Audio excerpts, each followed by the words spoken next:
Greet ചെയ്യണ കണ്ടില്ലേ? റിവ്യൂസിന്റെ അതിപ്രസരമായ റിവ്യൂസും. Welcome to our channel.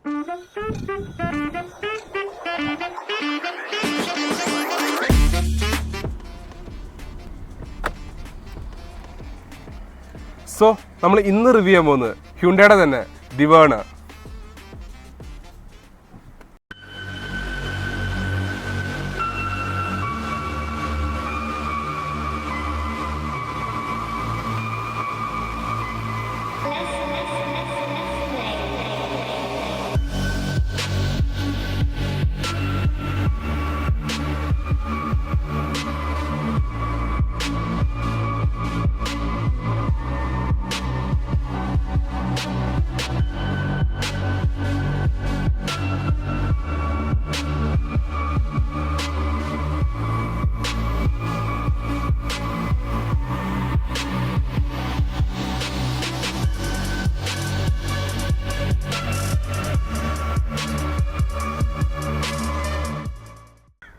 So ഇന്ന് നമ്മുടെ കയ്യിലുള്ളത് വെർണയാണല്ലേ? അതെ, വെർണയുടെ 5th ജെൻ. പണ്ട് വെർണ വന്നിരുന്ന നമുക്കൊരു ജനറേഷൻസ് പറഞ്ഞു പോവാം അല്ലേ? അതെ. സ്റ്റാർട്ടിങ്ങിൽ ഇതിന് ആക്സെന്റ് എന്നായിരുന്നു പേര്. 1999 അന്ന് ആക്സെന്റ് എന്നായിരുന്നു പേര്. പിന്നെയാണ് വെർണയിലോട്ട് വന്നത്. അതിനെ റീപ്ലേസ് ചെയ്തിട്ട് 2006 നമുക്ക് പ്രോപ്പർ വേണ എന്നുള്ള ബാഡ്ജിങ്ങിൽ കാർ വന്നത്. അതിനുശേഷം ഇപ്പോൾ ഇത് വന്നിട്ട് 5th ജനറേഷൻ ആണ് ഇതിന്റെ ഫേസ് ലിഫ്റ്റ് വേരിയന്റ്. ആക്ച്വലി ഇതിന്റെ ഒരു പ്രോട്ടോടൈപ്പ് ഇറക്കിയപ്പോൾ ഞാൻ ഭയങ്കരമായിട്ട് എക്സ്പെക്ട് ചെയ്തിരുന്നു. ആ ഡിസൈൻ ചേഞ്ച് വന്നത് അത് കുറച്ച് ലോവേർഡ് ആയിട്ടായിരുന്നു അല്ലേ? ഇതിന്റെ ഇനീഷ്യൽ ഉള്ള ഡിസൈൻസ് നല്ല ഭംഗിയായിരുന്നു. അതെ, ഒരു അന്നത്തെ ഒരു ട്രെൻഡി വൈബിലുള്ള ഒരു ഇതായിരുന്നു. ഇപ്പൊ ഒരു ഫ്യൂച്ചറിസ്റ്റിക് വൈബിലോട്ട് പോയി.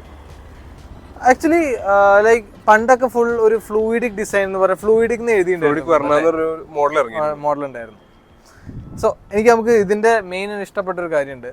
SX വേരിയന്റ് ആയിട്ടും കീന്റെ പ്രീമിയം നല്ല പ്രീമിയം കീ ആണ് കൊടുത്തിരിക്കുന്നത് അല്ലേ? പല ബ്രാൻഡ്സും ഈവൻ പ്രീമിയം കാർസ് സെല് ചെയ്തിട്ടും അവരൊരു ബേസിക് കീ ഫോം ആണ് മെയിൻറ്റെയിൻ ചെയ്യുന്നത്. ഇതിപ്പോ ഒരു മിഡ് ഓപ്ഷൻ ആയിട്ടും നല്ലൊരു കീ ആണ് കൊടുത്തിരിക്കുന്നത്. ഇതിലൊരു ഓപ്ഷൻ ഉണ്ട്, നമുക്ക് വണ്ടി സ്റ്റാർട്ട് ചെയ്യാം. ഹോൾഡ് ചെയ്ത് വെച്ച് സ്റ്റാർട്ട് ആവും. നമ്മൾ പിന്നെ ഹോൾഡ് ചെയ്ത് പിടിച്ച് ഓഫ് ആവും ചെയ്യും. സോ നമുക്ക് ഇതിന്റെ ലുക്സിലോട്ട് കിടക്കാം. സോ ഫ്രണ്ട് ലുക്കിൽ കിടക്കാം. ഫ്രണ്ട് ലുക്ക് ഒരു സ്ട്രെയിറ്റ് ലൈനാണ് പോയിരിക്കുന്നത്. ഇവിടെ 2 സ്ട്രിപ്പായിട്ടാണ് കൊടുത്തിരിക്കുന്നത്. ഇത് കുറേ പേര് പറഞ്ഞ് കളിയാക്കാറുണ്ട് ഈ ലൈറ്റ്സിനെ പറ്റി. അത് ഓരോരുത്തരുടെ സബ്ജക്റ്റീവ് ലുക്സ് ആണ്. ചിലവർക്ക് ഫ്യൂച്ചറിസ്റ്റിക് ലുക്ക് ആയിരിക്കും ഇഷ്ടം, ചിലവർക്ക് വേർട്ടസിൻ ലുക്ക് ആയിരിക്കും ഇഷ്ടം. സബ്ജക്റ്റീവ് ലുക്സ് ആണ് ഇതിന് കൊടുത്തിരിക്കുന്നത്. ഒരു ഫ്യൂച്ചറിസ്റ്റിക് വൈബാണ്. ഫുൾ LED സ്ട്രിപ്പ് പോലെ കൊടുത്തിരിക്കുന്നത്. ഇതിൻ്റെ ഇവിടെയാണ് വരുന്നത് LED ലൈറ്റ്സ്, ഇവിടെയാണ് വരുന്നത്. പിന്നെ ഇതിൻ്റെ ഇൻഡിക്കേറ്റർ പോർഷൻ ഇവിടെ ആയിട്ടാണ് കൊടുത്തിരിക്കുന്നത്. ഇതിൻ്റെ ലൈറ്റ്സ് ലൈക്ക് അത്ര ത്രോ ഇല്ല, ലൈക്ക് ഒരു മീഡിയം ത്രോ ആണ് ഇതിൻ്റെ LED ലൈറ്റ്സിന് കൊടുത്തിരിക്കുന്നത്. ഹ്യുണ്ടായി ഒരു വലിയൊരു ലോഗോ കൊടുത്തിട്ടുണ്ട്. 2 ഷാർപ്പ് ലൈൻസ് ഹുഡിൽ കൊടുത്തിട്ടുണ്ട്. നല്ല ഒരു ഫ്രണ്ടിൽ നല്ലൊരു നീളം തോന്നുന്നുണ്ട്. ആ ഹുഡിൻ്റെ നീളം നല്ലോണം കൊടുത്തിട്ടുണ്ട്. ഫ്രണ്ടിൽ 4 പാർക്കിംഗ് സെൻസേഴ്സ് കൊടുത്തിട്ടുണ്ട്. അത് ഭയങ്കര ഒരു യൂസ്ഫുൾ ഫീച്ചറാണ്. പിന്നെ ഇവിടെ ഒരു ഇതിൻ്റെ സ്കേർട്ടിങ് ഒരു ലിഫ്റ്റ് ഇവിടെ ഒരു ഷേപ്പിലാണ് കൊടുത്തിരിക്കുന്നത്. കാണാൻ നല്ല ഭംഗിയാണ്. ഇവിടെയൊക്കെ ഗ്ലോസി ബ്ലാക്ക് ഫിനിഷിലാണ് കൊടുത്തിരിക്കുന്നത്. ഓവറോൾ കാണാൻ ഒരു നീറ്റ് ലുക്കാണ് വണ്ടിക്ക് കൊടുത്തിരിക്കുന്നത്. സോ നമുക്ക് സൈഡിന്റെ റിവ്യൂയിലേക്ക് വരാം. ഫസ്റ്റ് ഓഫ് ഓൾ തന്നെ നമ്മൾ സൈഡിലേക്ക് ആ വണ്ടിയുടെ അടുത്തേക്ക് അപ്രോച്ച് ചെയ്യുമ്പോൾ ആ ഒരു വെൽക്കമിങ്, ആ ഒരു മിറേഴ്സ് റിട്രാക്റ്റ് ആയിട്ട് പുറത്തേക്ക് വരുന്നത്. ആക്ച്വലി നമുക്ക് ഇതിന്റെ ബ്ലിപ്പും ഈ ഒരു കൺട്രോൾസും എല്ലാം ഇൻഫോർടൈൻമെന്റിൽ അഡ്ജസ്റ്റ് ചെയ്യാൻ കഴിയും. പിന്നെ നമുക്ക് സൈഡ് ലുക്സിലേക്ക് വരാണെന്നുണ്ടെങ്കിൽ ഈ ഒരു പെയിന്റ് ഫിനിഷിനെ പറ്റി പറയുകയാണെന്നുണ്ടെങ്കിൽ ഇത് ഡാർക്ക് ബ്ലൂ ഫിനിഷാണ് വന്നിരിക്കുന്നത്. നമുക്ക് നൈറ്റ് ടൈമിലായാലും ഒരുപാട് ദൂരത്ത് നിന്ന് വരുമ്പോഴായാലും ഒരു ബ്ലാക്ക് കാറാണെന്ന് നമുക്ക് ഫീൽ ചെയ്യും. പക്ഷേ ഇത് ഡാർക്ക് ബ്ലൂ ആയതുകൊണ്ട് ആ ഒരു വ്യത്യാസം നമുക്ക് അടുത്ത് വരുമ്പോൾ മാത്രമേ നമുക്ക് മനസ്സിലാവുള്ളൂ. പിന്നെ ഇതിൻ്റെ വീൽ ബേസിനെ പറ്റി പറയുകയാണെങ്കിൽ ഈ സെഗ്മെൻറ്റിലെ ഏറ്റവും ലോങ്ങസ്റ്റ് വീൽ ബേസ് കാറാണ്. 2670 mm വീൽ ബേസാണ് കൊടുത്തിരിക്കുന്നത്. 170 mm ഗ്രൗണ്ട് ക്ലിയറൻസ് കൊടുത്തിട്ടുണ്ട്. അത്യാവശ്യം നല്ല രീതിയിൽ നമുക്ക് ഏത് റഫ് പാച്ച് ഓഫ് റോഡ്സിലൊക്കെ എടുത്ത് പോകാൻ കഴിയും. അടിക്കുന്ന ഇഷ്യൂസ് ഒന്നും പറയാറില്ല.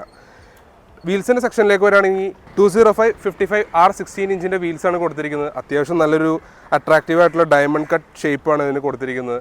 ഇതിൻ്റെ തന്നെ ഒരു ഗ്ലോസി ബ്ലാക്ക് ഫിനിഷിലാണ് ടർബോ ഓട്ടോമാറ്റിക് വേരിയൻസിൻ്റെ ടോപ്പ് എൻഡിലേക്ക് വരുമ്പോൾ ആ ഒരു ഡിസൈൻ കൊടുത്തിരിക്കുന്നത്. പിന്നെ പറയുകയാണെന്നുണ്ടെങ്കിൽ ഈ ഒരു സൈഡിൽ മാത്രമാണ് ഇതിൻ്റെ റിക്വസ്റ്റ് സെൻസർ കൊടുത്തിരിക്കുന്നത്. ആ ഒരു അപ്പുറത്തെ സൈഡിൽ റിക്വസ്റ്റ് സെൻസർ കൊടുത്തിട്ടില്ല. അതെല്ലാ ഹ്യുണ്ടായി കാർസിനും അങ്ങനെ തന്നെയാണ് വന്നിരിക്കുന്നത്, except the Ioniq 5 and the Tucson. പിന്നെ ഒരു ഡിസൈൻ്റെ എലമെൻ്റ് ആണ് ഈ ഒരു സിൽവർ ഫിനിഷിങ്. ആക്ച്വലി അത് ക്രോം അല്ല, ഒരു മാറ്റ് ഫിനിഷിലാണ് വന്നിരിക്കുന്നത്. അത് ത്രൂ ഔട്ട് നമ്മുടെ ഷോൾഡർ ലൈനിൽ കൂടെ പാസ് ചെയ്ത് ഇവിടെ വന്നിട്ടാണ് എൻഡ് ചെയ്യുന്നത്.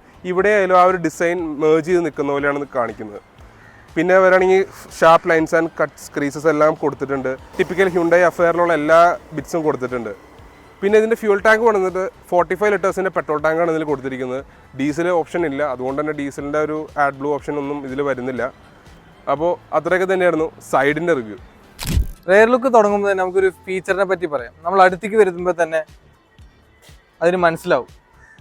എന്നിട്ട് അത് ഓട്ടോമാറ്റിക്കലി ഓപ്പൺ ആവും, ബൂട്ട് ഓപ്പൺ ആവും. അതെനിക്ക് ഇഷ്ടപ്പെട്ടൊരു ഫീച്ചറാണ്. സോ നമുക്ക് ഫസ്റ്റ് ഇതിൻ്റെ ബൂട്ട് സ്പേസ് പറയാം. സെഗ്മെന്റിലെ ഏറ്റവും ബെസ്റ്റ് ബൂട്ട് സ്പേസ് ആണ് കൊടുത്തിരിക്കുന്നത്. 527 ലിറ്റേഴ്സ് കൊടുത്തിട്ടുണ്ട്. ഇൻ സെഗ്മെന്റ് നോക്കുകയാണെങ്കിൽ more than city and vertex. എനിക്ക് ഇതിന്റെ LED ഇത് ഇഷ്ടപ്പെട്ടു. എച്ച് ഷേപ്ഡ് ആണ് പോണത്. അത് കുറെ പേർക്ക് മനസ്സിലാവില്ല, നമ്മൾ അടുത്ത് വരുമ്പോൾ മനസ്സിലാവുക. ഒരു വലിയൊരു എച്ച് ആണ് അത് ശരിക്കും ഷേപ്പ് കൊടുത്തിരിക്കുന്നത്. ഫുൾ LED സ്ട്രിപ്പ് ആണ് പോയിരിക്കുന്നത്. ഇതിന്റെ ഇൻഡിക്കേറ്ററും റിവേഴ്സ് ലൈറ്റും ഹാലജൻ ആണ് കൊടുത്തിരിക്കുന്നത്. ബാക്കിയെല്ലാം LED സെറ്റപ്പ് ആണ് കൊടുത്തിരിക്കുന്നത്. ബാക്കിൽ സെൻസേഴ്സ് കൊടുത്തിട്ടുണ്ട്, 4 സെൻസേഴ്സ് കൊടുത്തിട്ടുണ്ട്, അതും നല്ലതാണ്. പിന്നെ റിവേഴ്സ് ക്യാമറ നമുക്ക് ഇവിടെ കാണാം. ഇതിന് റെയർ സ്പോയിലർ കൊടുത്തിട്ടില്ല. സ്പോയിലർ കൊടുത്താലും കുറച്ചുകൂടി ലുക്ക് ഉണ്ടാവും. പിന്നെ ഡിഫോക്കൽ ലൈൻസ്, ഷാർക്ക് ഫിൻ ആന്റിന അവിടെ കാണാം. ഓവറോൾ ഒരു നീറ്റ് ലുക്കാണ്. നമുക്ക് സൈലൻസർ അവിടെയാണ് കൊടുത്തിരിക്കുന്നത്, സിംഗിൾ സൈലൻസർ ആണ് കൊടുത്തിരിക്കുന്നത്. പിന്നെ ഹ്യുണ്ടൈൻ്റെ ലോഗോ കാണാം. ഇവിടെ ഹ്യുണ്ടൈൻ്റെ ലോഗോ മറ്റേ പഴയ പോലെ ഒരു എംബിൾ അല്ല, ഇപ്പോൾ ഒരു ഡിഫറൻസ് എംബിളാണ് വന്നിരിക്കുന്നത്. വെർണ എന്ന് ഇവിടെ എഴുതിയിട്ടുണ്ട്, SX എന്ന് എഴുതിയിട്ടുണ്ട്. So overall it's neat looking. അപ്പോൾ ഇന്റീരിയറിൽ വരുമ്പോൾ തന്നെ നമുക്ക് ഫസ്റ്റ് അട്രാക്ഷൻ വരുന്ന ലൈറ്റിംഗ് ആണ്. ഇന്റീരിയർ ആംബിയൻസ് ലൈറ്റിംഗ് നല്ല രീതിയിലാണ് കൊടുത്തിരിക്കുന്നത്. നല്ല ലൈറ്റിങ്സ് കൊടുത്തിട്ടുണ്ട്. ഇതിന്റെ ടോപ്പ് സ്പെക്ക് നോക്കുമ്പോൾ 64 കളേഴ്സ് ആണ് കൊടുത്തിരിക്കുന്നത്. ഇതിന് 12 കളേഴ്സ് ആണ് കൊടുത്തിരിക്കുന്നത് SX ഓപ്ഷന്.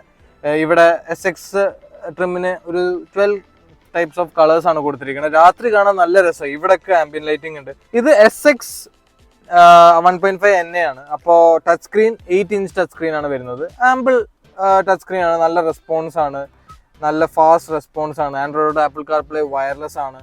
മാപ്പ് നല്ലൊരു ലേ ഔട്ട് ആണ് കൊടുത്തിരിക്കുന്നത്. ഇതിന് സ്റ്റോക്ക് വരുന്ന സ്പീക്കറാണ്. ഇതിന് ടോപ്പ് സ്പെക്കിന് ബോസിന്റെ സ്പീക്കറാണ് കൊടുത്തിരിക്കുന്നത്. ആക്ച്വലി ഓണറും പറഞ്ഞു, ലൈക്ക് അവർ ടെസ്റ്റ് ചെയ്തപ്പോൾ അങ്ങനെ ഡിഫറൻസ് ഇല്ല. അത് 8 സ്പീക്കേഴ്സ് 6 സ്പീക്കേഴ്സ് ആണ്. മേ ബി ബാസ് കുറച്ചുകൂടി നല്ലതായിരിക്കും ബോസിന്റെ. പക്ഷേ സ്റ്റോക്ക് കൊടുത്ത സ്പീക്കറും അത്യാവശ്യം നല്ല ക്വാളിറ്റിയുള്ള സ്പീക്കറാണ്. ഇവിടെ നല്ല ഗ്ലവ് ബോക്സ് സൈസ് കൊടുത്തിട്ടുണ്ട്, നല്ല കൂളിംഗ് ആണ്.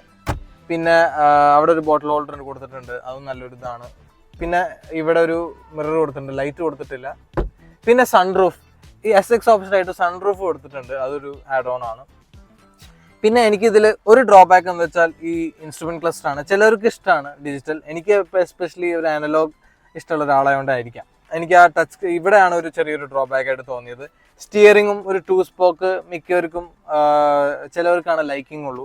എസ്പെഷ്യലി എനിക്കൊരു 3 സ്പോക്ക് സ്റ്റിയറിംഗ് ആണ് ഇഷ്ടം. എനിക്ക് ഈ രണ്ടുമാണ് ഒരു ഡ്രോബാക്ക് ആയിട്ട് തോന്നിയത്. പിന്നെ ഇതിന്റെ സെഗ്മെന്റിൽ ഹോണ്ട സിറ്റിക്ക് ബ്ലൈൻഡ് സ്പോട്ട് കൊടുത്തിട്ടുണ്ട്, ഇതിനത് കൊടുത്തിട്ടില്ല. ആൻഡ് എനിക്ക് ഇഷ്ടപ്പെട്ട കാര്യം റിവേഴ്സിന്റെ ക്വാളിറ്റി. റിവേഴ്സ് ഗിയർ ഇടുമ്പോൾ തന്നെ ആ ക്യാമറയുടെ ക്വാളിറ്റി നല്ല ക്വാളിറ്റിയാണ് അവർ കൊടുത്തിരിക്കുന്നത്. ടോപ്പ് സ്പെക്കിന് കുറച്ചുകൂടി ആംഗിൾസ് ഉണ്ടാവും, എക്സ്ട്രാ ആംഗിൾസ് ഉണ്ടാവും. ഇതിന് ജസ്റ്റ് ഇങ്ങനത്തെ ഒരു ആംഗിളും പിന്നെ നമുക്ക് ഇങ്ങനത്തെ ഒരു ആംഗിളും ആണ് കൊടുത്തിരിക്കുന്നത്. ആക്ച്വലി സെഗ്മെന്റ് നോക്കുമ്പോൾ വേർട്ടസ് ലാവിക്കാണ് ഏറ്റവും മോശം ക്വാളിറ്റി കൊടുത്തിരിക്കുന്നത്. ഹോണ്ടയ്ക്കും ഹ്യുണ്ടൈ വേണയ്ക്കും സൂപ്പർ ക്വാളിറ്റി ക്യാമറയാണ് അവർ റിവേഴ്സ് ക്യാമറയ്ക്ക് കൊടുത്തിരിക്കുന്നത്. ആംറസ്റ്റ് അത്യാവശ്യം നല്ല സൈസ് കൊടുത്തിട്ടുണ്ട്. ഇതിന്റെ ഒരു ഡ്രോബാക്ക് എന്ന് വെച്ചാൽ വൈറ്റ് ഫാബ്രിക്സ് ആണ്, മെയിൻറ്റെയിൻ ചെയ്യാൻ കുറച്ച് ടഫാണ്. ഇതിന്റെ ടോപ്പ് സ്പെക്ക് വരുമ്പോൾ ബ്ലാക്ക് ലെതററ്റ് ആണ് വരുന്നത്, അത് ആക്ച്വലി മെയിൻറ്റെയിൻ ചെയ്യാനും കുറച്ച് എളുപ്പമാണ്. പിന്നെ പാഡൽ ഷിഫ്റ്റേഴ്സ് കൊടുത്തിട്ടുണ്ട്. ഇവിടെ ഒരു വയർലെസ് ചാർജിങ് കൊടുത്തിട്ടുണ്ട്. ഡ്രൈവ് മോഡ്സ് ഇവിടെ കാണാം, നമുക്ക് പാർക്കിംഗ് ആംഗിൾസ് കാണാം, അതൊക്കെ ഒരു ബട്ടണായിട്ട് ഇവിടെ കൊടുത്തിട്ടുണ്ട്. സോ ഇവിടെ ഒരു auto dimming rare view mirror കൊടുത്തിട്ടുണ്ട്. ടോപ്പ് സ്പെക്കിന് ബ്ലൂ ലിങ്കും കൂടി വരും, അത്രയൊക്കെ ഉള്ളൂ. സോ ഇന്റീരിയറിലേക്ക് കയറുമ്പോൾ തന്നെ ആ ഒരു ലീൻ ഡൗൺ ചെയ്തിട്ടുള്ള ഒരു കയറാൻ, അത് ഓൾമോസ്റ്റ് ഈ ഒരു സെഗ്മെന്റിൽ ഈ ഒരു സെഡാനിന് മാത്രമായിരിക്കും കുറച്ചും കൂടി ഒന്ന് ലീൻ ചെയ്യേണ്ടി വരുന്നത്. ബാക്കി സെഡാൻസ് ഒക്കെ അത്യാവശ്യം നല്ല ഹൈറ്റിലാണ് ഇരിക്കുന്നത് ആ ഒരു പൊസിഷൻ.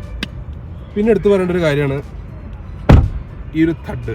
ഡോർ ക്ലോസ് ചെയ്യുമ്പോൾ നല്ല രീതിയിലൊരു തഡ് നമുക്ക് ഫീൽ ചെയ്യുന്നുണ്ട്. ആ ഒരു ബിൽഡ് ക്വാളിറ്റി, ഒരു 5 സ്റ്റാർ NCAP ആ ഒരു ബിൽഡ് ക്വാളിറ്റി നമുക്ക് ഇതിൽ ഫീൽ ചെയ്യാൻ കഴിയും. പിന്നെ നമുക്ക് കളേഴ്സിലേക്ക് വരികയാണെന്നുണ്ടെങ്കിൽ ഡ്യുവൽ ടോൺ ആണ് എല്ലായിടത്തും കാണാൻ കഴിയുന്നത്. ഈ ഒരു white and black finish. Seats എല്ലാം വന്നിട്ടുള്ളത് ആ ഒരു ലെതർ ഫിനിഷിന് പകരം ഫാബ്രിക്കാണ് കൊടുത്തിരിക്കുന്നത്. കംഫർട്ട് വൈസ് അറ്റ്മോസ്റ്റ് കംഫർട്ടാണ് നമുക്ക് കിട്ടുന്നത്. പക്ഷേ മെയിൻ്റനൻസ് സൈഡിലേക്ക് വരുമ്പോഴാണ് കുറച്ച് ബുദ്ധിമുട്ടുള്ളത്. ആക്ച്വലി ലെതറാണെങ്കിൽ കുറച്ചുകൂടെ നമുക്ക് ക്ലീൻ ചെയ്യാൻ കൺവീനിയൻസ് ഉണ്ട്. പക്ഷെ ഫാബ്രിക് എന്ന് പറഞ്ഞാൽ അങ്ങനെ ഈസിലി ക്ലീൻ ചെയ്ത് യൂസ് ചെയ്യാൻ പറ്റില്ല. കംഫർട്ടിലേക്ക് വരികയാണെന്നുണ്ടെങ്കിൽ സെൻറ്ററിലായിട്ട് ഒരു ആംറസ്റ്റ് കൊടുത്തിട്ടുണ്ട്. ട്വിൻ കപ്പ് ഹോൾഡേഴ്സ് പ്രൊവൈഡ് ചെയ്തിട്ടുണ്ട്. സീറ്റിംഗ് കംഫർട്ട് പറയുകയാണെങ്കിൽ ലെഗ് റൂം അവിടെ നീ റൂം അവിടെ ഇഷ്ടം പോലെ ഉണ്ട്. ഇപ്പം ഈ ഒരു സീറ്റ് എൻ്റെ ഒരു രീതിയിലാണ് ഫ്രണ്ടിൽ അഡ്ജസ്റ്റ് ചെയ്തിരിക്കുന്നത്. അണ്ടർ തൈ സപ്പോർട്ട് കുറവാണെന്നല്ല, ഒരു പൊടിക്ക് ചെറിയൊരു രീതിയിൽ മാത്രമേ ലാക്കിങ്നെസ് എനിക്ക് ഫീൽ ചെയ്തിട്ടുള്ളൂ. സെൻറ്ററിൽ ഒരു 2 AC വെൻസ് കൊടുത്തിട്ടുണ്ട്. കൺട്രോൾസ് എല്ലാം ഫ്രണ്ടിലാണ് സെറ്റ് ചെയ്യുന്നത്. അത് ആ ഒരു എയർ ഫ്ലോ ആണ് ഇവിടേക്ക് വരുന്നത്. 2 സീ പോർട്സ് ചാർജിങ്ങിന് കൊടുത്തിട്ടുണ്ട്. ഹൈറ്റ് അഡ്ജസ്റ്റബിൾ സീറ്റ് ബെൽറ്റ്സ് കൊടുത്തിട്ടുണ്ട്. ഈ ഒരു സൈഡിൽ മാത്രമാണ് ഹുക്ക് വന്നിട്ടുള്ളൂ. ബാക്കി എല്ലാ സൈഡിലും എക്സെപ്റ്റ് ദ ഡ്രൈവർ ഹാൻഡിൽ കൊടുത്തിട്ടുണ്ട്. 1 ടച്ച് അപ്പ് ഡൗൺ വിൻഡോസ് അല്ല, എല്ലാം ഒരു ഡ്രൈവർ സൈഡിൽ മാത്രമാണ് 1 ടച്ച് അപ്പ് ഡൗൺ വരുന്നത്. പിന്നെ ഈ ഒരു പോർഷൻ വന്നിട്ട് ഒരു പ്ലാസ്റ്റിക് ഫീലാണ് കിട്ടുന്നത്. ഈ ഒരു പോർഷനാണ് ഒരു ഫാബ്രിക് ഫീൽ കിട്ടുന്നത്. പിന്നെ എല്ലാം നമുക്ക് എയറിനെസ് എല്ലാം പ്രൊവൈഡ് ചെയ്യുന്നുണ്ട്. ഒരു സൺറൂഫ് ആയാലും ചെറുതാണെങ്കിലും like it is providing the airiness. ഇവിടെ വന്നിട്ട് ഒരു ലൈറ്റ് പ്ലേസ്മെന്റ് LED യൂണിറ്റ് കൊടുത്തിട്ടുണ്ട്. ഐസോഫിക് ചൈൽഡ് സീറ്റ് മൗണ്ട്സ് കൊടുത്തിട്ടുണ്ട്. 2 അഡ്ജസ്റ്റബിൾ സീറ്റ് ബെൽറ്റ്സ് കൊടുക്കാമായിരുന്നു. കാരണം ഇവിടെ തേർഡ് പാസഞ്ചറിന് ഒരു ഹെഡ് റെസ്റ്റ് അഡ്ജസ്റ്റബിൾ കൊടുത്തിട്ടില്ല. പക്ഷെ അവർ 3 അഡ്ജസ്റ്റബിൾ സീറ്റ് ബെൽറ്റ്സും കൊടുത്തിട്ടുണ്ട്. അവിടെ ഹെഡ് റെസ്റ്റ് ഒഴിവാക്കി കളഞ്ഞു. സെൻറ്ററിലെ ഒരു ട്രാൻസ്മിഷൻ ആണെങ്കിലും അത്യാവശ്യം ലോഡാണ്. അതുകൊണ്ട് തേർഡ് പാസഞ്ചറിന് സുഖമായി ഇരുന്ന് യാത്ര ചെയ്യാൻ കഴിയും. സോ അത്രയൊക്കെ തന്നെയായിരുന്നു റിയറിലെ വിശേഷം. അപ്പോൾ നമുക്ക് വേറെ ഡ്രൈവ് റിവ്യൂ. അതെ, എങ്ങനെയുണ്ട്? കയറി ഇരുന്ന് കഴിഞ്ഞപ്പോൾ തന്നെ ഉള്ള ഒരു ഫീൽ, ഒരു എയറിനെസ്, എനിക്ക് ആ ഒരു വൈറ്റ് ഇന്റീരിയേഴ്സ് ആയതുകൊണ്ട് കാണുമ്പോൾ ഭയങ്കര നമുക്കൊരു പ്രീമിയം ഫീലാണ്. ലേ ഔട്ട് ഒക്കെ നല്ല ലേ ഔട്ടാണ്. ഗ്ലോസി ആണ് ഇവിടെയൊക്കെ. അപ്പൊ ഒരു പ്രീമിയം ടച്ച് ഉണ്ട്. ഫസ്റ്റ് ഓഫ് ഓൾ നമുക്ക് റൈഡ് പറയാം. എങ്ങനെയുണ്ട് റൈഡ്? നല്ല സോഫ്റ്റ് ആണ്. സസ്പെൻഷൻ ആസ് എവറി ടൈം ആ ഒരു ഹ്യുണ്ടയുടെ ആ ഒരു ഇത് കീപ്പ് ചെയ്തിട്ടുണ്ട് അവര്. ആ ഒരു ക്രെറ്റയിൽ നമ്മൾ ഡ്രൈവ് ചെയ്തപ്പോഴൊക്കെ കിട്ടിയ ആ സെയിം സ്പോഞ്ചിനെസ് ആ ഒരു സസ്പെൻഷൻ നമുക്ക് കിട്ടുന്നുണ്ട്. നല്ല സ്മൂത്ത് ആണ്. ഇപ്പൊ ഇങ്ങനത്തെ റോഡിൽ നമ്മൾ ഇങ്ങനെ ഫ്ലോട്ട് ചെയ്ത് പോണ പോലെയാണ് തോന്നുന്നത്. ചെറിയൊരു ജംപ്സ് ഉണ്ടാവും. എന്താ വെച്ചാൽ ഭയങ്കര സോഫ്റ്റ് അല്ലേ. അപ്പൊ ഇങ്ങനെ ഒരു സോ ഇത് നാച്ചുറലി ആസ്പിറേറ്റഡ് എഞ്ചിനാണ്. 1.5 ലിറ്റർ. സോ സ്പെക്ക് പറയുകയാണെങ്കിൽ 113 bhp-യും 143 Nm ടോർക്കുമാണ് കൊടുത്തിരിക്കുന്നത്. സോ ഇത് CVT ആണ്. 7 സ്റ്റെപ്പ് CVT ആണ് കൊടുത്തത്. സോ CVT നമ്മൾ ഇങ്ങനെ നോർമലിൽ പോകുമ്പോൾ അങ്ങനെ ഒരു റബ്ബർ ബാൻഡ് ഫീൽ ഒന്നും തോന്നില്ലല്ലോ. ഭയങ്കര സ്മൂത്ത് ആയിട്ടാണ് പോണത്. ഒരു പാസ്റ്റ് ഒരു 2000 RPM ഒക്കെ കഴിയുമ്പോഴാണ് നമുക്ക് ആ ഒരു റബ്ബർ ബാൻഡ് ആ ഒരു സ്ലോയിങ് സ്പീഡ് കിട്ടുന്ന തുടങ്ങുന്നത്. ഒരു സ്ലോ ഡൗൺ ഇതിലേക്ക് വരുമ്പോൾ നമ്മളത് സെയിം തന്നെ വിറ്റ്നസ് ചെയ്തത് ആ ഒരു എലവേറ്റിന്റെ ഡ്രൈവിലായിരുന്നു. സോ ഇത് SX പറഞ്ഞൊരു വേരിയന്റ് ആണ്. ആ വേരിയന്റ് തന്നെ അത്യാവശ്യം ലോഡഡ് ആണ്. ഫീച്ചേഴ്സ് എല്ലാം കൊടുത്തിട്ടുണ്ട്. 8 ഇഞ്ച് ടച്ച് സ്ക്രീൻ വന്നിട്ടുണ്ട്. ഓവറോൾ എല്ലാം ലോഡഡ് ആണ്. ഇൻസ്ട്രുമെന്റ് ക്ലസ്റ്ററും ഏകദേശം സെയിം ആണ്. ഈവൻ ടോപ്പ് എൻഡിന്റെയും ഇതേ സെയിം ക്ലസ്റ്റർ ആണ്. സെയിം ക്ലസ്റ്റർ ആണ്. പിന്നെ ഇതിൽ എനിക്ക് ഏറ്റവും ഇഷ്ടപ്പെട്ട ഒരു കാര്യം എന്താ വെച്ചാൽ ഫ്രണ്ട് പാർക്കിംഗ് സെൻസർ കൊടുത്തിട്ടുണ്ട്. അത് ലൈക്ക് അവർ SX തൊട്ട് കൊടുത്തത് ഒരു വലിയൊരു കാര്യമാണ്. ഫ്രണ്ടിൽ പാർക്കിംഗ് സെൻസർ. പിന്നെ എടുത്തു പറയേണ്ട ഒരു കാര്യമാണ് ഹ്യുണ്ടയുടെ എല്ലാ കാർസിനും ലൈക്ക് എല്ലാ ട്രിംസിനും ഒരു 6 എയർ ബാഗ് സ്റ്റാൻഡേർഡ് ആയിട്ട് കൊടുത്തിട്ടുണ്ട്. അപ്പൊ 3 ഡ്രൈവ് മോഡ്സ് ഉണ്ട്. Eco, normal, sport. നമുക്ക് സ്പോർട്ടിൽ ഇതിനൊരു പവർ ഡെലിവറി കാണിക്കാം. ഇത് CVT ഗിയർ ബോക്സ് ആണ്. പക്ഷെ ഇതിനൊരു പവർ ഡെലിവറിക്ക് ഒരു ചെറിയ ഡിഫറൻസ് ഉണ്ട്. അത് നമുക്ക് നോക്കാം.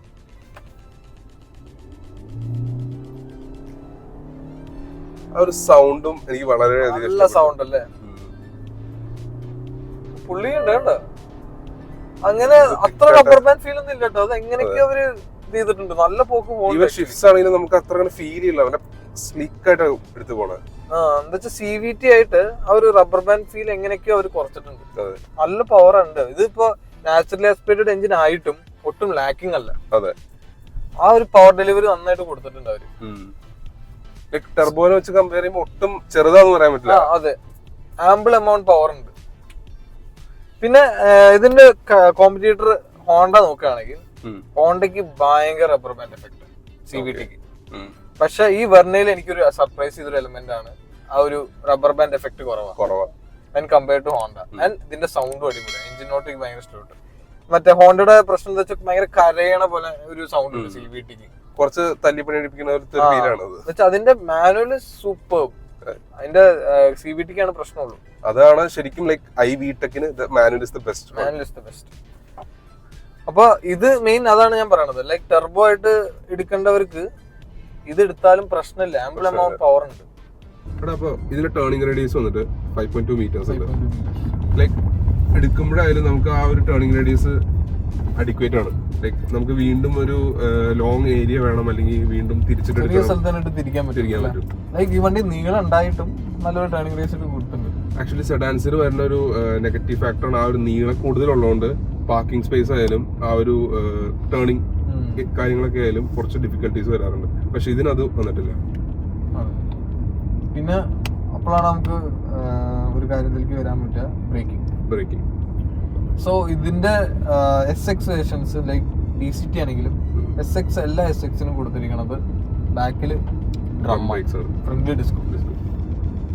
അപ്പോൾ ഈ വണ്ടിയുടെ ഈ നാച്ചുറൽ ആസ്പെക്റ്റിന്റെ എഞ്ചിന്റെ പവർ വെച്ചിട്ട് സ്റ്റോപ്പ് ചെയ്യാനുള്ള ബ്രേക്കിംഗ് വരുന്നുണ്ട് ബാക്കിൽ ഡ്രം ആണെങ്കിൽ.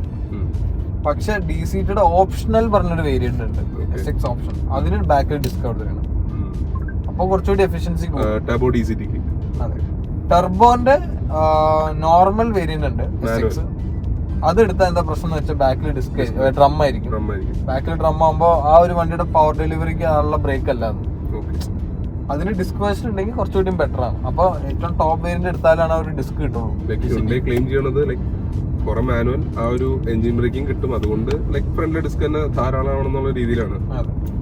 അപ്പൊ മൈലേജ് ഇതിന്റെ ഓണർ പറയണത് 11-12 സിറ്റിയില് മാക്സിമം ഹൈവേയിൽ സ്വിച്ച് ചെയ്ത് ഒരു 14 to 15 പോകും. നമുക്ക് കോമ്പറ്റീറ്റേഴ്സിലോട്ട് കിടക്കാം. സോ കോമ്പറ്റീറ്റേഴ്സ് നോക്കുമ്പോൾ സെഡാൻ കാറ്റഗറി കുറവാണ്, വളരെ കുറവാണ് ഇപ്പൊ. എല്ലാവരും SUVs അങ്ങനെയാണ് ഇപ്പൊ പോണത്. പക്ഷെ ഉള്ള സെഡാൻസ് ഏതൊക്കെയാന്ന് വെച്ചാൽ vertex, Slavia, Honda city. So ഈ മൂന്നെണ്ണം സെഗ്മെന്റിൽ റൂൾ ചെയ്യണ ബെസ്റ്റ് കാർസ് ആണ്. Verna also. സോ അത് പറയുമ്പോൾ സിറ്റിയുടെ ഒരു ഡ്രോബാക്ക് എന്ന് വെച്ചാൽ സിറ്റിക്ക് ഒരു ഒറ്റ എഞ്ചിനാണുള്ളൂ, CVT മാനുവൽ ആയിട്ട്.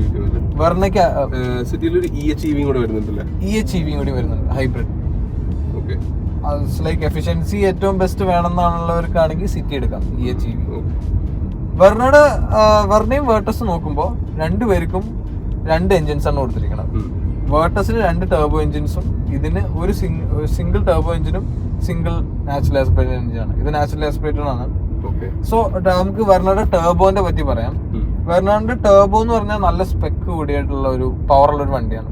ഈ സെഗ്മെന്റിൽ ഏറ്റവും പവർഫുൾ. അതെ, ഇൻ പേപ്പർ ഏറ്റവും പവർ ഉള്ളത് വെർണയ്ക്കാണ്. ദാറ്റ് മീൻസ് അത് വെച്ചാൽ 160 bhpയും 250 Nm ടോർക്കാണ്. ലൈക്ക് എന്റെ അടുത്ത് നിൽക്കണ പറയുകയാണെങ്കിൽ വേർട്ടസ് ഉണ്ട്, വേർട്ടസിന് 1.5, അത് 150 bhpയും 250 ടോർക്ക് സെയിം ആണ്. വെർണയുടെ ഒരു DCTയുടെ പ്രശ്നം എന്ന് വെച്ചാൽ ലാഗ്, ഇനീഷ്യൽ ലാഗ്. അത് ആ ഗിയർ ബോക്സ് പ്രിസർവ് ചെയ്യാൻ വേണ്ടിയിട്ടായിരിക്കും അവർ കൊടുത്തിട്ടുണ്ടാവുക. പക്ഷെ ആ ഇനീഷ്യൽ ലാഗ് കഴിഞ്ഞ ഒരു പോക്കാണ്, ഭയങ്കര ലോഞ്ചാണ്, അത് നല്ല പവറാണ്. പക്ഷെ വെർണയുടെ DCTക്ക് ഒരു പ്രശ്നമുണ്ട്, ഹാൻഡ്ലിംഗ് അത്ര നല്ലതല്ല. വെർണയുടെ DCTയും വേർട്ടസിന് DCTയും ഹാൻഡ്ലിംഗ് വൈസ് നോക്കുകയാണെങ്കിൽ വേർട്ടസ് ആണ് ബെസ്റ്റ് ഫോർ ഹാൻഡ്ലിംഗ് ഞാൻ പറയണത്. പക്ഷെ നിങ്ങൾക്ക് പവറും കംഫർട്ടും വേണമെന്നാണെങ്കിൽ വെർണ തന്നെ വേണം. സോ പിന്നെ എനിക്ക് ബാക്കി വണ്ടികളെ പോലെ മറ്റേ ഓട്ടോ സ്റ്റാർട്ട് സ്റ്റോപ്പ് ഇല്ലേ, അത്ര അനോയിങ് അല്ല. നമ്മൾ ഫുൾ സ്റ്റോപ്പ് എത്തുമ്പോഴാണ് ആവുന്നുള്ളൂ. നമ്മൾ ചില വണ്ടിയിൽ കണ്ടിട്ടില്ലേ, ഫുൾ സ്റ്റോപ്പിന്റെ മുന്നേ തന്നെ ഓട്ടോ സ്റ്റാർട്ട് ഓഫ് ആവും. ഒരു 2-3 സെക്കൻഡ് അഡീഷണൽ ടൈം RPM ഐഡിലിംഗ് ആണെന്ന് മനസ്സിലായ സ്റ്റാർട്ട് സ്റ്റോപ്പ് വർക്ക് ചെയ്യും. അത് നല്ലൊരു യൂസ്ഫുൾ ആണ് അത്. അല്ലെങ്കിൽ വെറുതെ ഓഫ് ആയി പോയാലേ ഒരു അനോയിങ് ആയിട്ട് നമുക്ക് തോന്നും. പിന്നെ അത് വേണ്ടതാണെങ്കിൽ ഓഫ് ചെയ്തിടാം. ഓക്കെ, സോ നമുക്ക് പ്രൈസിംഗിലേക്ക് വരാം. സോ ഇത് ഇപ്പോ അലൻ എടുത്തപ്പോ 16.9 lakhs ആ റേഞ്ച് ആയിരുന്നു. ദാറ്റ് മീൻസ് SX ഓപ്ഷണൽ അല്ല, SX ഓപ്ഷൻ വരുമ്പോൾ അഡാസ് വരും. സോ അതാണ് ഒരു എക്സ്ട്രാ അഡീഷൻ വരുന്നത്. ലൈക്ക് 16.9 lakhsന് ഇത് വേർത്താണ്. ലൈക്ക് ആവശ്യമുള്ള ഫീച്ചേഴ്സ് എല്ലാം കൊടുത്തിട്ടുണ്ട്, അത്യാവശ്യം ഗ്രണ്ടും കൊടുത്തിട്ടുണ്ട്, പവറും. സോ അതാണ്. അപ്പോൾ ഇന്ന് DCT ടർബോ വേണ്ടവർക്ക് ടോപ്പ് എൻഡ് ടർബോന് 21 lakhs ആണ്. ഒരു മിഡ് ഓപ്ഷൻ ഉണ്ട് ടർബോന്.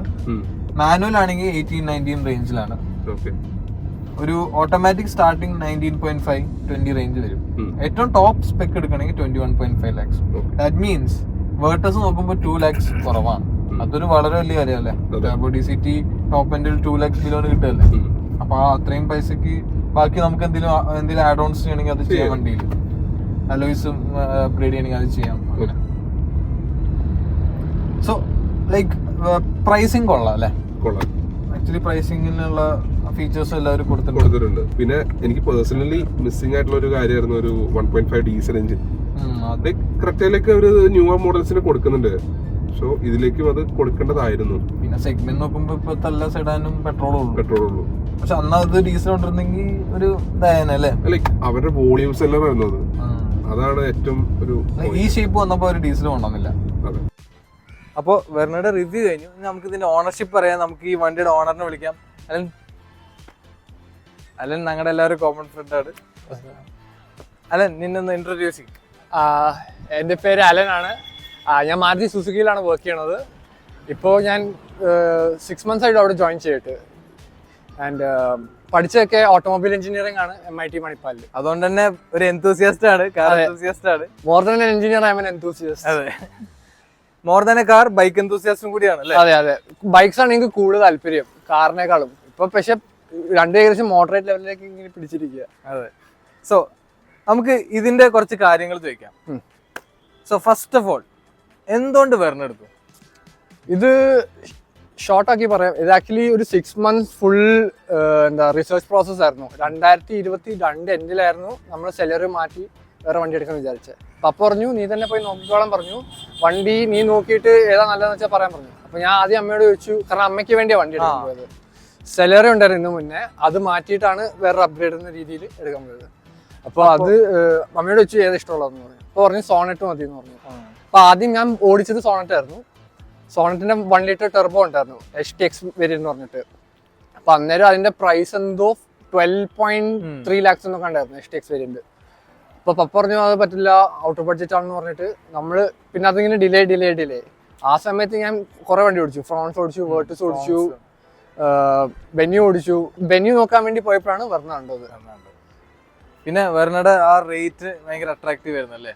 ആ റേറ്റ് പിന്നെ മാത്രമല്ല നമുക്ക് സെലറി കൊടുത്തപ്പോ നല്ലൊരു എക്സ്ചേഞ്ച് റേറ്റ് കിട്ടി. അതുകൊണ്ടാണ് സുസുക്കി ഡീസൽ അല്ലേ? അപ്പൊ എനിക്ക് തോന്നിയ അഡ്വാൻറ്റേജസ് എന്തൊക്കെയാണ്? മെയിൻ അട്രാക്ഷൻ പറഞ്ഞാൽ സെലറിയിൽ നിന്നും അപ്ഗ്രേഡ് ചെയ്തപ്പോഴത്തേക്കും ഇതിന്റെ സ്റ്റാർട്ടിംഗ് വേരിയന്റ് തന്നെ ടോപ്പിന് ഒറ്റ വരി താഴെ. ഇതിപ്പോ SX ആണ്, ഒരു വേരിയന്റ് മുകളിലും കൂടെ ഉണ്ട്. ഇപ്പൊ ഓട്ടോമാറ്റിക് സ്റ്റാർട്ടിങ് വരുമ്പോഴത്തേക്ക് ഇതിനകത്ത് എനിക്ക് വേണ്ടല്ലോ ഉണ്ട്. അതിനകത്ത് അത് വെറും പ്ലെയിൻ ആയിരുന്നു. അപ്പോൾ അതിൽ നിന്നും സ്പീക്കർ സിസ്റ്റം കിട്ടി, സൺറൂഫ് കിട്ടി, പിന്നെ പാഡൽ ഷിഫ്റ്റേഴ്സ് കിട്ടി. ബേസിക്കലി അതൊക്കെയായിരുന്നു എനിക്ക് വേണ്ടത്. ലൈക്ക് ഈ വിലക്ക് വാല്യൂ ഫോർ മണി ആയിട്ട് തോന്നി. ഡെഫിനറ്റ്ലി. അതുകൊണ്ടാണ് 17 lakhs ആയാലും ഇതെടുത്തത്. ഫ്രോൺസ് നമ്മൾ നോക്കിയില്ല. പിന്നെ 2 lakhs എക്സ്ട്രാ കൊടുത്ത് ഇച്ചിരി വലിയ വണ്ടിയും കിട്ടും, കുറച്ചുകൂടെ ഫീച്ചേഴ്സും കിട്ടും. അതുകൊണ്ടാണ് പിന്നെ. അപ്പൊ അഡ്വാൻറ്റേജസ് ചോദിച്ച സ്ഥിതിക്ക് നമുക്ക് ഇതിന്റെ ഡ്രോബാക്സ് ചോദിക്കാം. എന്തൊക്കെ തോന്നിയത്? ഡ്രോബാക്സ് ഇന്റീരിയറിൽ എനിക്ക് അങ്ങനെ അധികം തോന്നില്ല. ആകെ കളർ മാത്രം, അത് പിന്നെ കുഴപ്പമില്ല, മാനേജബിൾ ആണ്. പിന്നെ ആകെയുള്ള എക്സ്റ്റീരിയറിൽ കുറെ ഡ്രോബാക്സ് തോന്നിയിട്ടുണ്ട്. അത് എനിക്കൊരു പേഴ്സണൽ ടേസ്റ്റ് ആയിട്ട് തോന്നിയതാ. ലൈക്ക് ഫോർ എക്സാമ്പിൾ ഇവിടെ ഹാലോജൻ വെച്ചിട്ടുണ്ട്, അതിന്റെ ആവശ്യമില്ല. ഇത് കണ്ടില്ല, ഈ LED DRL ഒരു സിംഗിൾ യൂണിറ്റ് അല്ല, DRL ആയിട്ട് വർക്ക് ചെയ്യുന്ന ആകെ ഇതും അപ്പർ സൈഡും ആണ്. ഈ നടുക്കത്തെ യൂണിറ്റ് ആണെങ്കിൽ അങ്ങനെ പാർക്ക് ലൈറ്റ്സ് ഓൺ ആകുമ്പോഴും ഹെഡ് നൈറ്റ് ആകുമ്പോഴും മാത്രമേ കത്തുള്ളൂ. അപ്പൊ ഇതിലോട്ട് വേണമെങ്കിൽ അവർക്ക് LED മറ്റേ ടേൺ ഇൻഡിക്കേറ്റേഴ്സ് ഇന്റഗ്രേറ്റ് ചെയ്യായിരുന്നു. അവര് അത് മാത്രം ഹാലജനാക്കി, അത് മാത്രം ഹാലജൻ, അത് അവർക്ക് വേണേൽ അതും കട്ട് ചെയ്തിട്ട് ഇതിനകത്തോടെ തന്നെ ഇത് ചെയ്യായിരുന്നു. പിന്നെ എന്തെങ്കിലും വേറെ ഡ്രോബാക്സ് തോന്നിയോ? വേറെ കുറെ തോന്നിയിട്ടുണ്ട്. ഈ ഒരു ലോഗോ ഭയങ്കര വലുതുമാണ്. ഇത് എടുത്തു കളഞ്ഞാൽ അവിടെ ആ പാട് കിടക്കും. ഇതിപ്പോ ഇത് കളർ ചെയ്യാൻ സീൽ ചെയ്ത പോലെയാണ്. സീൽ ചെയ്ത് പ്രസ് ചെയ്ത പോലെ ഇരിക്കണേ. പിന്നെ ഉള്ള ഡ്രോബാക്ക് എന്ന് പറയുന്നത് യൂഷ്വലി റെയറിൽ അത് സെഡാൻ കണ്ടിട്ടില്ല, വൈപ്പർ. അത് പക്ഷെ എനിക്ക് എന്താന്ന് വെച്ചാൽ മഴ പെയ്യുമ്പോൾ വെള്ളം അവിടെ തന്നെ സ്റ്റാഗ്നന്റ് ഇരിക്കും. അല്ലെങ്കിൽ ഒരു ഹൈഡ്രോഫോബിക് ലെയറോ അങ്ങനെ എന്തെങ്കിലും വാട്ടർ റിപ്പലന്റ് അങ്ങനെ എന്തെങ്കിലും വെച്ചാൽ സെറാമിക് ചെയ്യേണ്ടി വരും. അങ്ങനെ എന്തെങ്കിലും ചെയ്യേണ്ടി വരും. പിന്നെ ഗുണം എന്ന് വെച്ചാൽ റിവേഴ്സ് ക്യാമറ മാനുവലി ഓൺ ആക്കാം, ഗിയറിന്റെ അവിടെ തന്നെ ഓപ്ഷൻ ഉണ്ട്. പിന്നെ അല്ലാണ്ട് എനിക്ക് വലിയ നെഗറ്റീവ്സ് ഒന്നും തോന്നിയില്ല. പിന്നെ ഇതിന് ഡ്രൈവിംഗ് ഫീൽ എങ്ങനെയുണ്ട്? ഡ്രൈവിംഗ് ഫീല് ഞാൻ I have driven around 40 different cars. എല്ലാം ഇതുപോലെ ടെസ്റ്റ് ഡ്രൈവ് എടുത്ത് കുറെ, പിന്നെ ഫ്രണ്ട്സിന്റെ വണ്ടി എടുത്ത് അങ്ങനെ കുറെ വണ്ടി അറിയുന്നുണ്ട്. എനിക്ക് ഫീൽ ചെയ്തത് ഇതും വേർട്ടസുമായിട്ട് വെക്കുമ്പോൾ വേർട്ടസ് ഒരു BMW of this category, German. ഇതൊരു മെർസിഡീസ് ഓഫ് ദിസ് കാറ്റഗറി. അതായത് കംഫർട്ടിന് വേണ്ടി ഉണ്ടാക്കിയ വണ്ടിയാണ്. ഓടിക്കാൻ റിലാക്സ് ചെയ്ത് ടയർഡൊക്കെ കഴിഞ്ഞിട്ട് ഒന്ന് വീട്ടിലേക്ക് പോകുമ്പോൾ റിലാക്സ് ചെയ്ത് പോകാനായിട്ട്. അത് ബാക്ക് സീറ്റിലാണെങ്കിലും കംഫർട്ട് ഉണ്ട്, അത് ഞാൻ നോട്ടീസ് ചെയ്താ. പിന്നെ ഇതിന്റെ എഞ്ചിനും ഗിയർ ബോക്സ് CVT ആയതുകൊണ്ട് സിറ്റിക്കകത്ത് നൈസാ.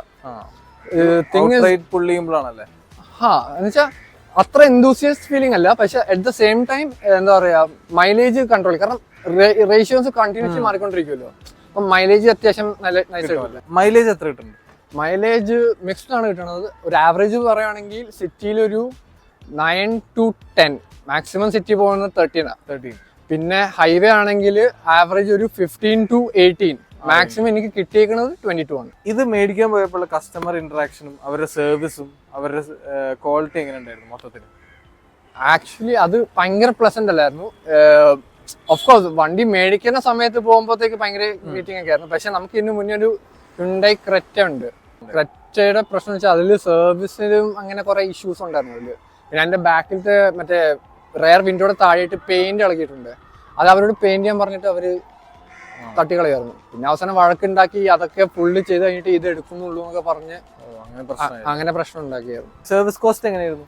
ഇപ്പോഴും ഫ്രീ സർവീസിലാണ്, തേർഡ് ഫ്രീ സർവീസ് കഴിഞ്ഞിട്ടില്ല. അപ്പോൾ ലേബർ ചാർജ് മാത്രം 4K, ബട്ട് അത് പെയ്ഡ് സർവീസ് വരുമ്പോഴത്തേക്ക് I expecting around 10K to 11K. ഇപ്പൊ എത്ര കിലോമീറ്റർ ആയി? ഇപ്പോൾ 8,000 കിലോമീറ്റർ. അങ്ങനെ കംപ്ലൈന്റ്സ് ഒന്നും വന്നിട്ടില്ല? ഇല്ല, ഇതുവരെ അങ്ങനെ പ്രശ്നമൊന്നും വന്നിട്ടില്ല. എന്തുകൊണ്ട് ഇതിന് ടർബോ എടുത്തില്ല?